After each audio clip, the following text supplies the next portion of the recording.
Reports are emerging that a rift is widening amid growing tension between Prince Harry and King Charles. The world watched in disbelief as King Charles revealed his final wish, a wish that could change the future of the royal family forever. And although many may have suspected something like this might happen, it wasn't something people gave much thought to, especially since the monarchy is seen as a symbol of continuity.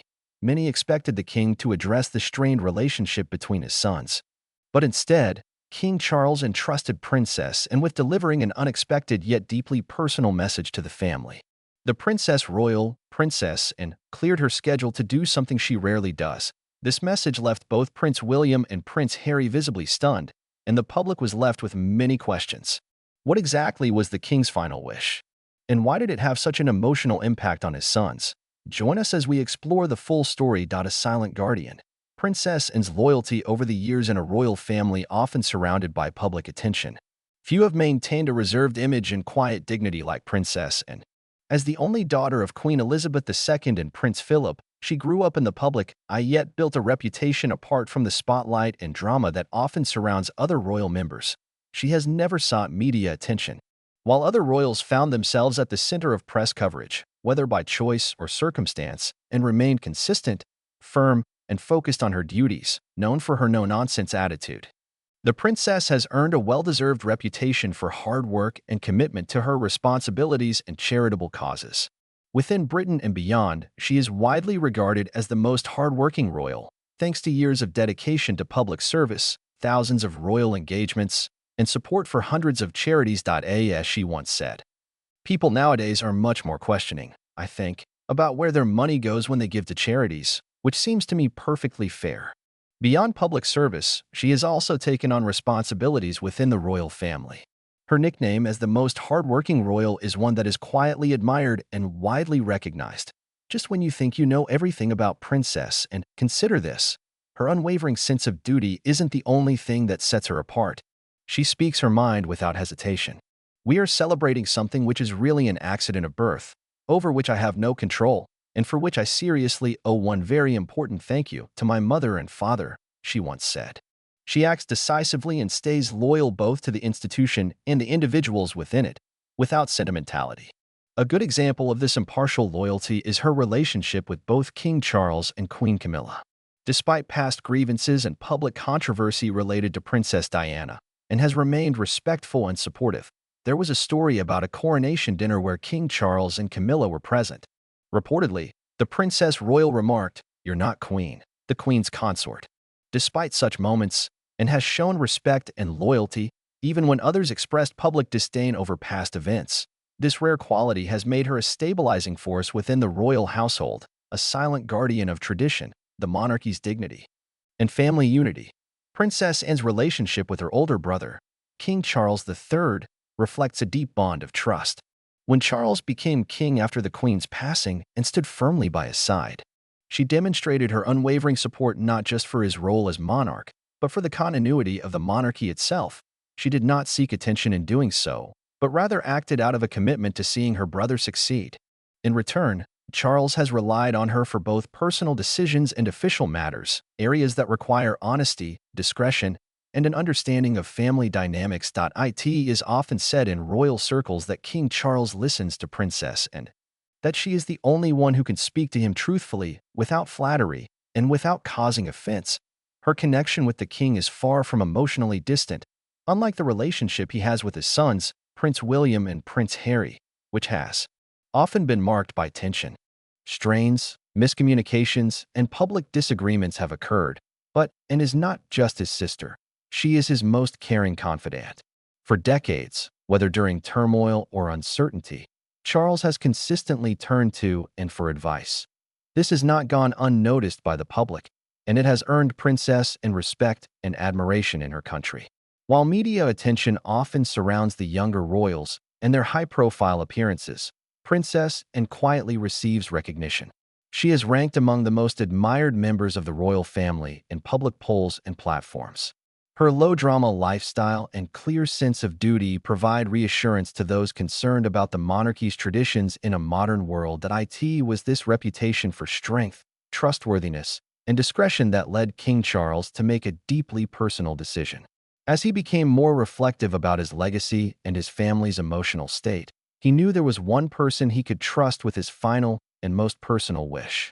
It wasn't an advisor, a communications team member, a lawyer, his sons, or even Queen Camilla. He chose Princess, and he asked her, not as a royal representative, but as his sister, to deliver his final wish personally to his sons, William and Harry. It was a message that carried both a king's and a father's heartfelt intentions. It was a moment that needed more than formality. It needed genuine care. And always the quiet guardian of both tradition and family, accepted without hesitation.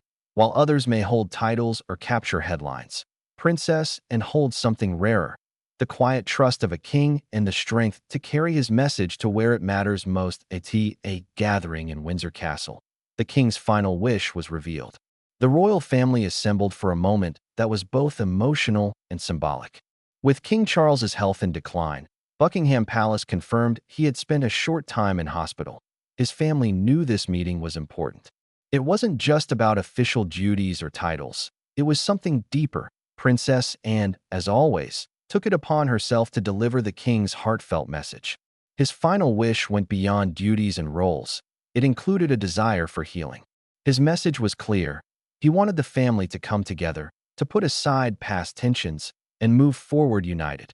Plans for the monarchy's future were taking shape, and it was time to end divisions, especially because the monarchy's future depended on how the family handled the present. As the king's wishes were shared, it became evident that he cared deeply about the monarchy beyond his own reign. His declining health made him more concerned. He understood that both of his sons, Prince William and Prince Harry, would soon face new responsibilities. For William, the realization was setting in that he would be taking on larger duties than he had imagined.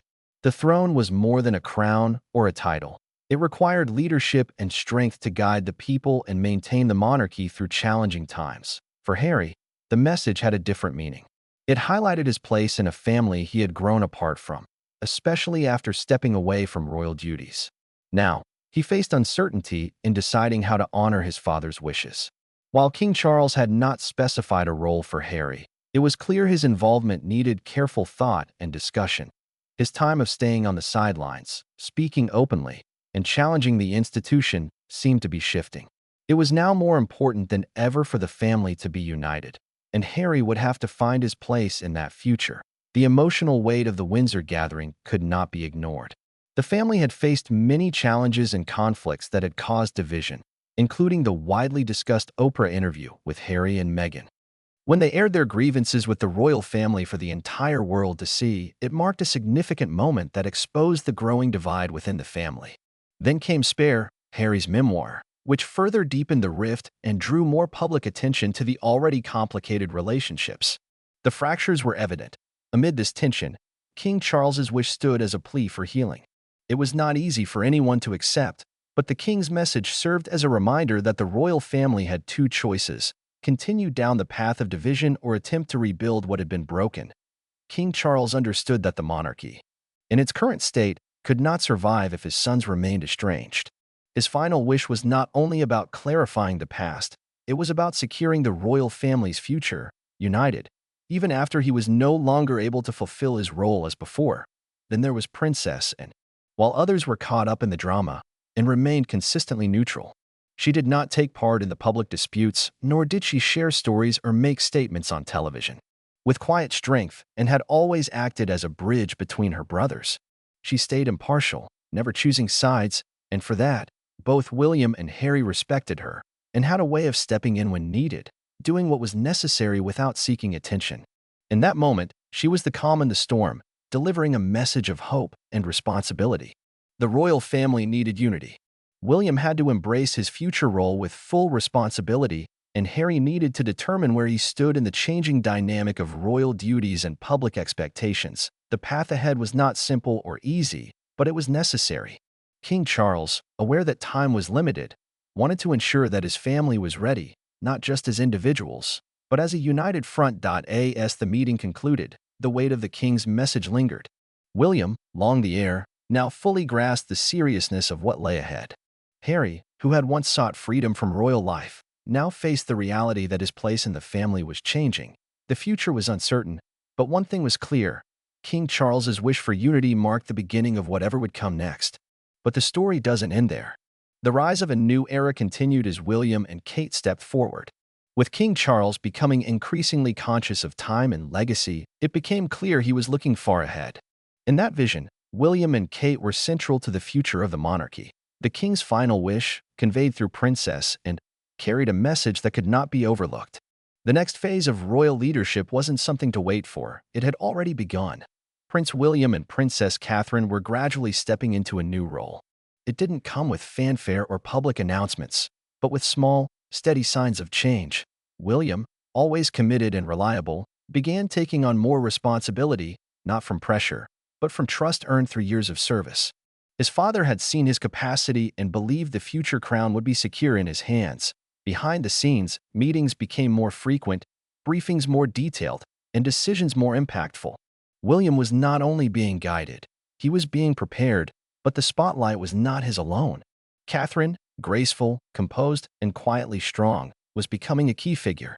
Over the years, the public had come to appreciate her warmth, dignity, and calm demeanor.